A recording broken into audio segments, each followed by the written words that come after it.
Welcome, ladies and gentlemen. Today we'll be taking a look at Subnautica, an isolation survival game, and asking, why is it so good? Subnautica takes place on a sea-based alien world to which you've crashed, having come in there from orbit. I've done my best to remove all spoilers and story things from this video, so you can watch in confidence. You have suffered minor head trauma. This is considered an optimal outcome.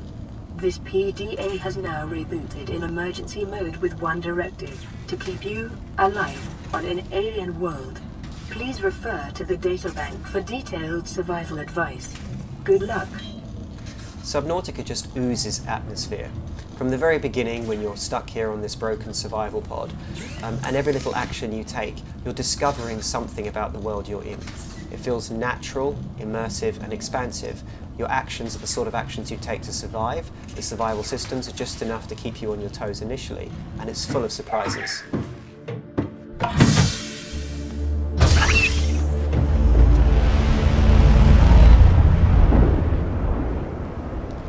So here you start to get a sense of scale. You can see from the horizon that there's nothing but endless blue sea all sides of you. The Aurora suffered orbital hull failure. Cause unknown. 0 human life signs detected. And this brings us to the point on atmosphere and emergent story. Whilst there are no strictly missions initially, everything you do seems coherent and natural with the survival situation you're in, including taking your first dip.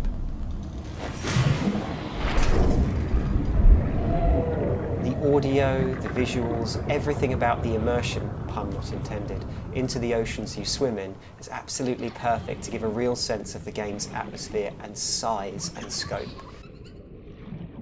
New creature discovered. Alien life forms may have unexpected applications. Utilizing alien resources is a proven survival strategy. From the animation to the audio, through to the little collection mechanics and everything you do, it feels simple, Oxygen. but at the same time, like this, compelling. There's also the little bits around the edges. You'll note, for example, as I bob in and out of the water that my mask goes on when I'm submerged. This makes the undersea world feel that little bit more restrained, constrained, and pressing in. A sense of isolation is in everything.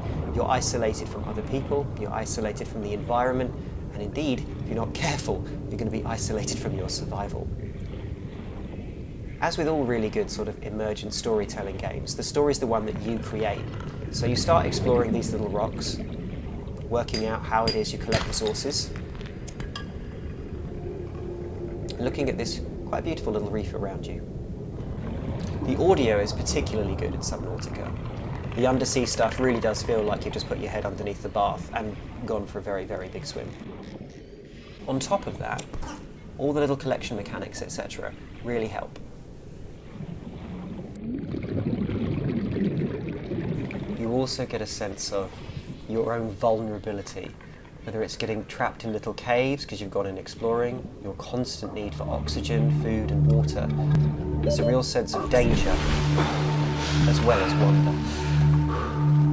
And that to me is what builds a really, really interesting and compelling world. Also, as I've said, the story's sort of emergent, so you take actions that kind of go in line with your courage, if you like. The first time you really look over the edge of your little reef and realise just how deep and far that dark, dark sea goes, and what might be lying within it, you get a sense of just how big the game could be and how dangerous.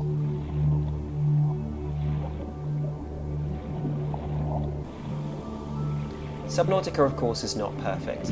It's got a lot of little bits and pieces that are wrong with it, but it's certainly a labour of love for its developers. Life on this planet grows in unusually distinct and diverse ecological biomes. Further study recommended. Everything you do is collecting information and understanding about your environment, about trying to use it to survive. There's not a great deal of UI, as you can see. What there is fairly simple and colourful. And as you start to swim around, you get little emergent stories like this. I'm just trying to catch some food, so I'm chasing a New pepperfish. creature discovered. You start to realise how you can use your survival tools alongside the creatures and craft things, eat things, and just generally survive. With some of your basic needs met, you can start to think about the wider problems you've got. Repairing your craft, working out how to survive on this planet beyond just catching fish and eating them, and moving yourself to the next level of survival, as it were. So, understandably, you start to take a few risks.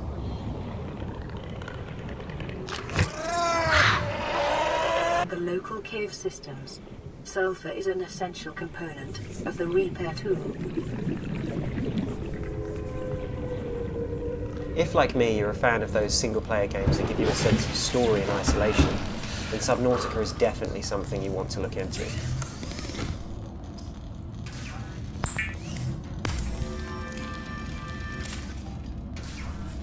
It also has a very naturally building difficulty curve. Every time I completed a task, like manufacturing the repair tool or doing something that helped me bring my ship back online, I felt like this would be it, only to find there was a bigger hill beyond the horizon.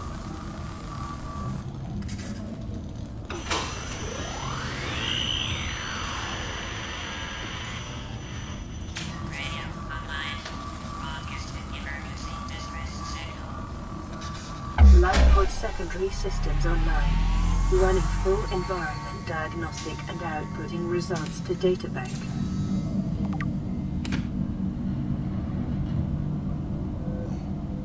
Now, during the game, you'll receive your sort of storyline progression through the radio.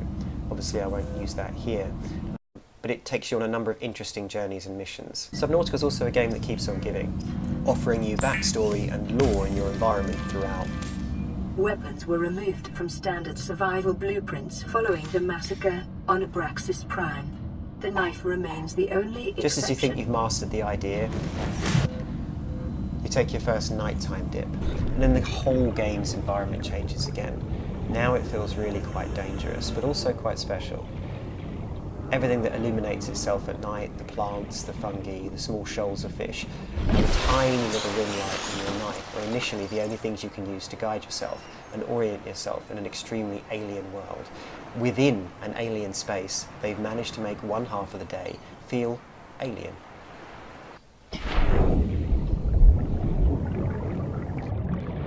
Detecting increased local radiation levels. Trend is consistent with damage to the Aurora's drive core, sustained during planet fall. You'll find at night as well that you can get kind of wrapped up in chasing all the pretty fish lights around the sea, but every now and again the game reminds you that there are bigger, uglier things out in the world that go beyond your little knowledge and your little reef, and that is where the sense of immersion really gets good.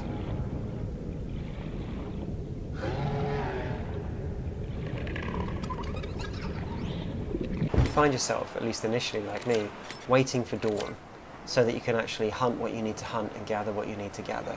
That is until you start fashioning small electrical items, torches and the like, and you can actually see your way clear. Although there is a kind of beauty in having no powered light, you get a sense of the scope here again, all the little flora and fauna, the large alien worlds. The graphics at sea are absolutely beautiful. Later on when you reach the land, far less so. They look like early 2000 FPS graphics, but that's not really too much concern. You'll spend the vast majority of your time, for want of a better phrase, getting wet. Huh?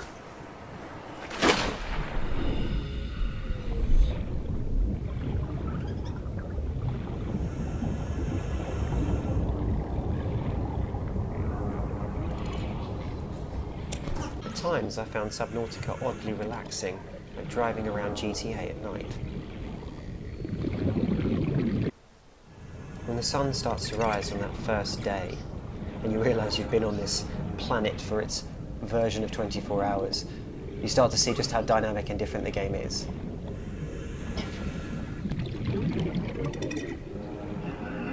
Again, there's nothing more welcome than the sign of a sunrise in a dark and forbidding ocean.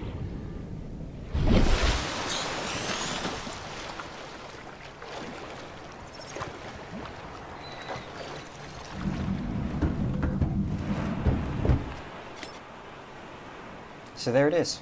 My thoughts on why the immersion, storyline, and emergent plot of Subnautica are really, really good. The minimal interface, the fantastic game design, and the fact that you feel just so much a part of this really atmospheric world is a really, really great place to start a single-player survival. As a result, I can't help but recommend Subnautica to all of you. Thank you all very much for your time. Your comments, including disagreements, are more than welcome below. If you've got any hints and tips on how I can make videos better in the future, please by all means leave them. I'm very, very happy to hear those. Thank you again for your time.